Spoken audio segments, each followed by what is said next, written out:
সঞ্চয়পত্রের খুঁটিনাটি বিষয় নিয়ে অনেকেই আমার কাছে জানতে চান, যেমন কোন ধরনের সঞ্চয়পত্রে বেশি লাভ পাওয়া যায়, সঞ্চয়পত্রে কিনতে কী কী ডকুমেন্টস লাগে, লাভের হার কত ইত্যাদি। আজকের ভিডিওতে সঞ্চয়পত্রের সব খুঁটিনাটি বিষয় নিয়ে আলোচনা করব, সেজন্য ভিডিওটি শেষ পর্যন্ত দেখার অনুরোধ রইল। Hello viewers, welcome to my channel. আমি রঞ্জয় দাস, আপনাদের সাথে আমার চ্যানেল রঞ্জয় 365। আপনি যদি এই চ্যানেলের নতুন দর্শক হয়ে থাকেন এবং যদি ভিডিওটি ভালো লেগে থাকে, তাহলে অবশ্যই চ্যানেলটিকে সাবস্ক্রাইব করে পাশের বেল আইকনটি বাজিয়ে রাখবেন। এতে করে এই চ্যানেলে নতুন কোনো ভিডিও পাবলিশ হলে সবার আগে পেয়ে যাবেন। তাহলে আসুন মূল ভিডিওতে যাওয়া যাক। প্রথমে আমরা দেখব সঞ্চয়পত্র কত ধরনের। বর্তমানে দেশে 4 ধরনের সঞ্চয়পত্র চালু রয়েছে, যেমন পরিবার সঞ্চয়পত্র, 3 মাস অন্তর মুনাফাভিত্তিক সঞ্চয়পত্র, পেনশনের সঞ্চয়পত্র এবং 5 বছর মেয়াদী বাংলাদেশ সঞ্চয়পত্র। এই পর্যায়ে আমরা দেখব কোন ধরনের সঞ্চয়পত্র কারা কিনতে পারবেন। পরিবার সঞ্চয়পত্র কিনতে পারবেন 18 বছর বয়সী মহিলা, শারীরিক প্রতিবন্ধী এবং 65 বছর এবং এর উপরে পুরুষ। অর্থাৎ পুরুষরাও পরিবার সঞ্চয়পত্র কিনতে পারবেন যদি তার বয়স হয় 65 বছর অথবা এর উপরে। 3 মাস অন্তর মুনাফাভিত্তিক সঞ্চয়পত্র কিনতে পারবে 18 বছর এবং এর উপরের বয়সী পুরুষ এবং মহিলা। 5 বছর মেয়াদী বাংলাদেশ সঞ্চয়পত্র কিনতে পারবে 18 বছর এবং এর উপরের বয়সী পুরুষ ও মহিলা। এছাড়া প্রতিষ্ঠানও কিনতে পারবে।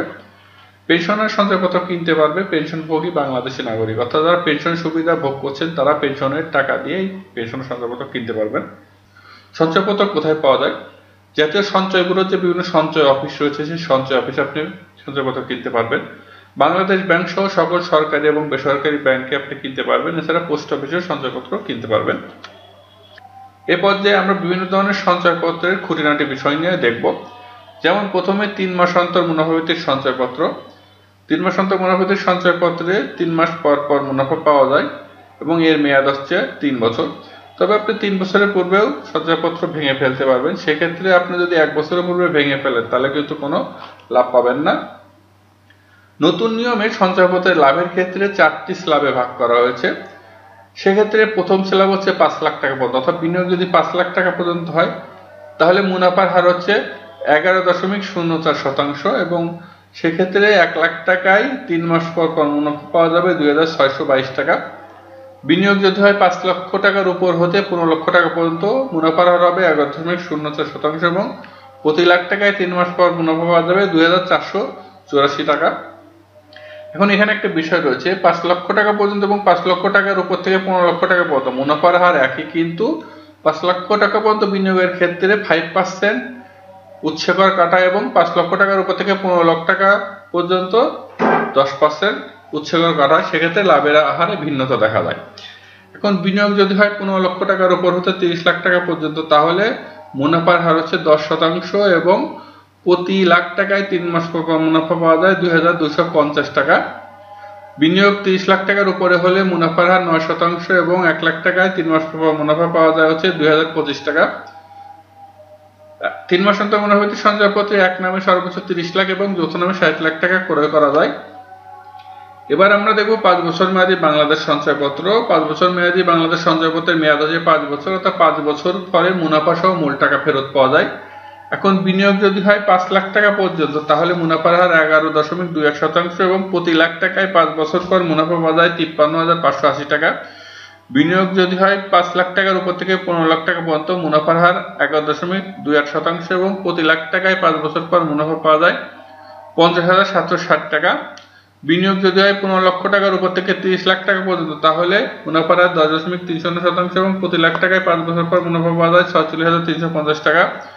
বিনিয়োগ যদি হয় 30 লক্ষ টাকার উপরে, তাহলে মুনাফার হার 9.30% এবং প্রতি লাখ টাকায় 5 বছর পর মুনাফা পাওয়া যায় 41,850 টাকা।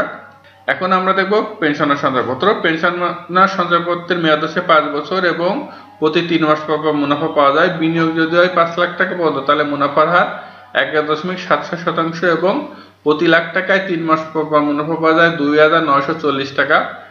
বিনিয়োগ 5 লক্ষ টাকার উপর হতে 15 লক্ষ টাকা পর্যন্ত, প্রতি লাখে মুনাফা পাওয়া যায় হচ্ছে 3 মাস পর পর 2646 টাকা। বিনিয়োগ যদি হয় 15 লক্ষ 1 টাকা হতে 30 লাখ টাকা পর্যন্ত, তাহলে মুনাফার হচ্ছে 10.75% এবং প্রতি লাখ টাকায় 3 মাস পর পর মুনাফা পাওয়া যায় 2418 টাকা 75 পয়সা।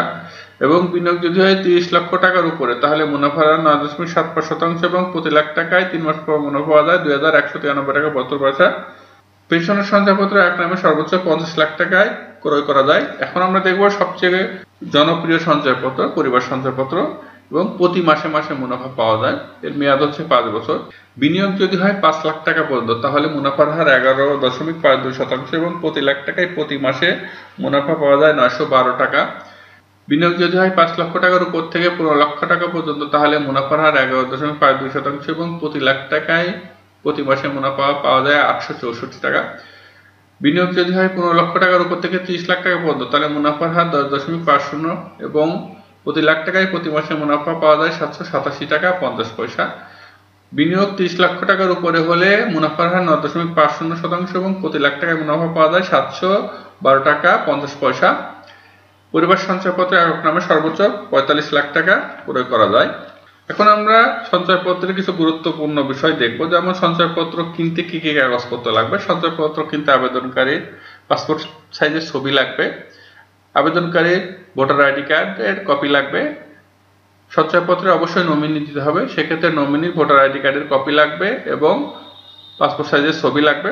এছাড়া একটি গুরুত্বপূর্ণ বিষয় হলো, আপনি 5 লাখ টাকা পর্যন্ত সঞ্চয়পত্র কোনো টিন সার্টিফিকেট বা রিটার্ন ছাড়াই কিনতে পারবেন, কিন্তু 5 লাখ টাকার উপরে আপনাকে সঞ্চয়পত্র কিনতে হলে অবশ্যই টিন সার্টিফিকেটের পাশাপাশি রিটার্নের কপি দেখাতে হবে, তাহলে আপনি 5 লাখ টাকার উপরে সঞ্চয়পত্র কিনতে পারবেন। এক নামে সর্বোচ্চ 50 লাখ টাকা এবং যৌথ নামে সর্বোচ্চ 1 কোটি টাকা সঞ্চয়পত্র কেনা যায়, সব ধরনের সঞ্চয়পত্র মিলিয়ে। নতুন নিয়মের সঞ্চয়পত্র কিন্তু অবশ্যই আপনাকে ব্যাংক অ্যাকাউন্ট লাগবে, কারণ আপনার ব্যাংক অ্যাকাউন্টে সঞ্চয়পত্রে মুনাফার টাকা জমা হবে এবং মূল টাকা মেয়াদ শেষে জমা হবে। সঞ্চয়পত্র কিনতে কিন্তু কোনো প্রসেসিং ফি লাগে না, এছাড়া কোনো এক্সট্রা ডিউটি দিতে হয় না। 18 বছরের নিচে কেউ সঞ্চয়পত্র কিনতে পারবে না। আপনি সঞ্চয়পত্রে অবশ্যই নমিনি দিতে হবে এবং সঞ্চয়পত্রে একের অধিকও নমিনি দেওয়া যায়, ম্যাক্সিমাম 3 জন নমিনি আপনি দিতে পারবেন। আমি আগেই বলেছি যে 5 লাখ টাকার উপর সঞ্চয়পত্র কিনতে 3 সার্টিফিকেটের সাথে আয়কর রিটার্নের কপি জমা বাধ্যতামূলক এবং সঞ্চয়পত্র কিনতে ন্যাশনাল আইডি কার্ড বাধ্যতামূলক। আশা করি বিষয়টি বুঝতে পেরেছেন।